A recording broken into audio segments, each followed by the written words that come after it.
네,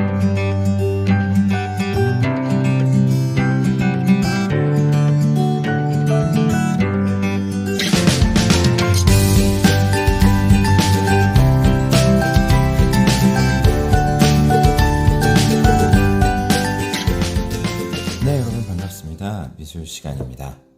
지난번에 투시도법에 대해서 배웠던 건 기억하고 계신가요?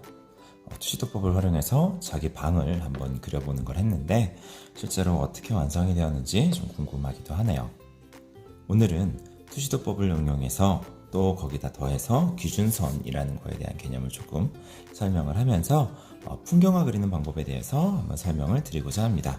더불어서 이 학습지를 통해 가지고 실제로 풍경화를 그리는 활동까지 이어질 수 있도록 해보려고 합니다. 자, 우선 여기에 선생님이 예시삼아 사진 하나 놓고 이제 똑같은 크기의 칸을 만들었는데요.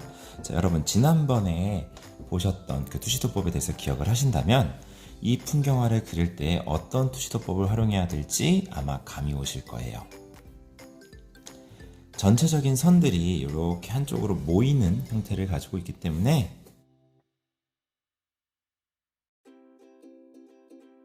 여기는 1점 투시도법을 사용하기가 조금 적절한 그런 그림이라고 볼 수가 있겠죠.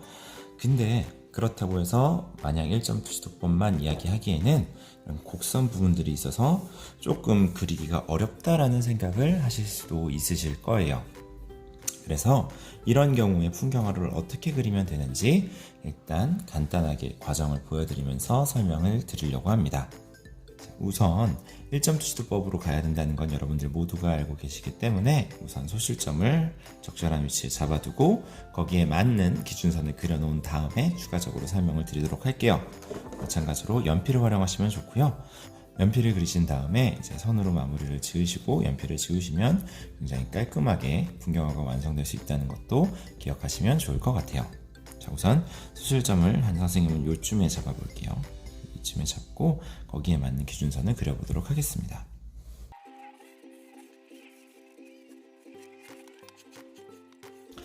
자, 이런 식으로 이제 소실점에 대한 기준선을 한번 그려봤는데요.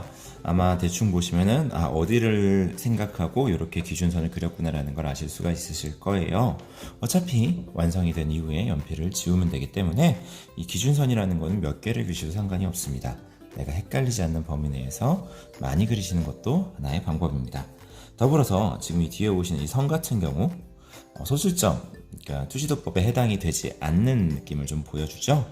이런 것들은 이제 나중에 투시도법으로 이제 그림을 완성시키신 다음에 뒷배경으로 간단하게 표시를 해도 느낌을 살릴 수가 있어요.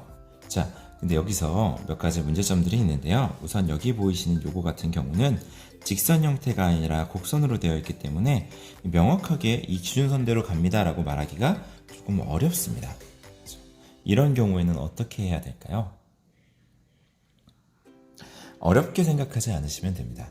간단하게 보시고 이거를 너무 세세하게 그림을 그리려고 하면은 힘들어요. 스트레스도 많이 받고 쉽지 않습니다. 그래서 이 기준선을 참고하되 대략적으로 큰 덩어리들을 그려준다고 생각하시고 시작을 하시면은 간단하게 그림이 그려질 수가 있어요.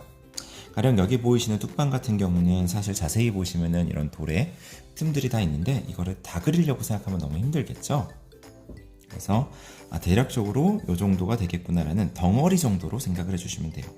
즉 여기 보이시는 감 같은 경우도 보시면 알겠지만 약간 삐져나와, 내가 기준으로 잡은 소실점보다는 약간 삐져나와 있는데 이것도 마찬가지로 그냥 덩어리 이렇게 큰 덩어리로 그려주시면은 훨씬 완성시키기도 쉽고요. 스트레스 받는 것도 훨씬 줄어들게 됩니다.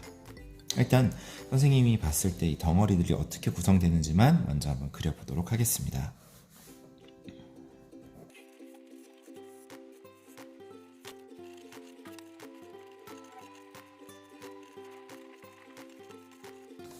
자, 일단 이런 식으로 덩어리만 한번 그려봤습니다. 그래서 이쪽 벽면을 한 덩어리, 그 다음에 건물들을 한 덩어리 이런 식으로 표현을 했는데요.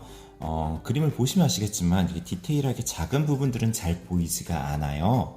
이런 부분들은 너무 다 하나하나 그리려고 하면 굉장히 스트레스도 받고 그림 자체가 싫어질 수 있기 때문에 이런 부분들은 간단하게 날리셔도 괜찮고요. 정 그리기 싫다 한다면 그리지 않으시는 것도 방법입니다. 그림이라는 게 사진과 다른 것은 이제 그리는 사람의 개인적인 생각이나 주관이 들어간다는 점이 사진과 다르기 때문에 내가 판단했을 때 이 부분은 나에게 너무 힘들고 스트레스만 된다. 그러면은 아예 생략하시는 것도 하나의 방법입니다. 지금 이 선생님이 덩어리로 그린 밑그림 같은 경우도 보시면은 이 뒤에 성 부분은 그냥 그리지 않았어요. 물론 그림을 완성시킨 이후에 요거 정도 더 추가할 수 있겠다. 내가 좀 그런 여유가 된다 하면 더 추가해도 되겠지만 그렇지 않다 하시면은 아예 생략하셔도 큰 상관은 없습니다. 그림이라는 걸 너무 디테일하고 자세히 그리려고 스트레스 받기보다는 내가 간단하게 편안하게 그릴 수 있게끔만 하시는 것도 되게 좋은 방법이에요. 자, 지금 보시는 것처럼 이렇게 덩어리로서 전체적인 이 기준선들을 그렸다면 이걸 가지고 실제 그림을 완성시키는 게 이제 풍경화를 그리는 과정이라고 할 수 있겠죠. 아까도 계속해서 말씀드리지만 그림이라는 건 사진과 완벽하게 똑같을 필요는 없습니다. 하물며 이 기준선은 참고용으로만 그려놓은 거기 때문에 그리다 보면 이것과 달라지는 경우가 생길 수 있는데 당연히 그럴 수가 있어요.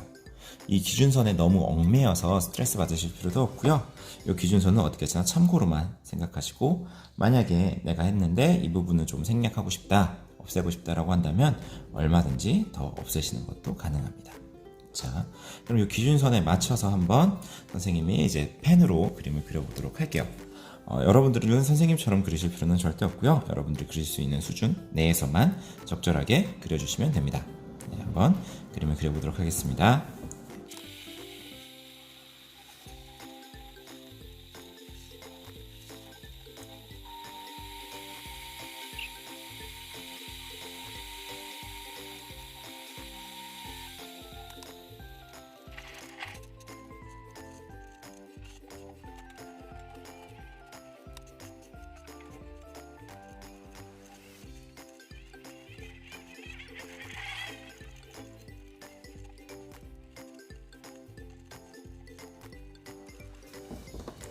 자, 이런 식으로 이제 풍경화를 간단하게 완성을 시켜봤는데요. 사실 선생님 기준으로 완성이라기에는 디테일한 부분들이 아직 안 들어가기는 했어요. 근데 여러분들 수준에서는 이 정도만 하셔도 굉장히 훌륭하게 하신 거기 때문에 이 정도만 하셔도 완성이라고 할 수 있을 것 같아요. 물론 여기다가 색깔을 칠하면 조금 더 완성도가 올라가겠죠. 여기서 조금 더 가고 싶다고 하시는 친구들은 여기서 이런 부분들의 디테일한 것들을 조금씩 넣어주시면 훨씬 더 그림 자체가 좀 그럴싸해지게 바뀌게 될 겁니다. 가령 예를 들어 이 지붕 부분 같은 경우는 보시면은 이렇게 세로 가로로 된 줄이 있기 때문에 이런 가로줄들을 넣어주시면은 훨씬 더 자연스럽고 좀 사실적으로 보일 거고요. 여기 보이시는 이런 돌들도 마찬가지로, 그러니까 꼭 똑같이 그리실 필요는 없지만 덩어리 느낌으로 그려주시면은 훨씬 더 디테일한 느낌을 주겠죠. 그 다음에 나무나 꽃 같은 경우도 선생님은 그냥 이렇게 덩어리 이렇게 꾸불꾸불한 선으로 대충 표현을 했지만 여기에 조금 더 디테일을 주시는 것도 훨씬 더 그럴싸한 그림을 완성시키는 방법이 될 겁니다. 물론 이거를 너무 깊게 파려고 여기 하나하나 잎사귀 하나하나 정성껏 딱 그리시면 너무 힘들어요. 물론 전문적인 작가야 그렇게 하시는 분도 계시겠지만 우리는 어디까지나 취미생활을 위해서 이 정도 풍경을 이렇게까지는 그릴 수 있겠다라는 그런 것들을 위해서 하는 거기 때문에 그렇게까지 디테일하게 하실 필요는 없어요. 그리고 선생님이 지금 보시는 것처럼 전체적으로 하긴 했지만 여기 위에 검은색 진한 부분들, 이런 검은색 부분들만 표시를 해줘도 느낌이 확 달라집니다. 일단은 수업을 마치고 이 뒷부분에 이거에 대해서 간단하게 한번 예시를 보여드릴게요. 선생님이 디테일을 추가하면 어떻게 되는지 바뀌는지를 한번 보여드리도록 할 거예요.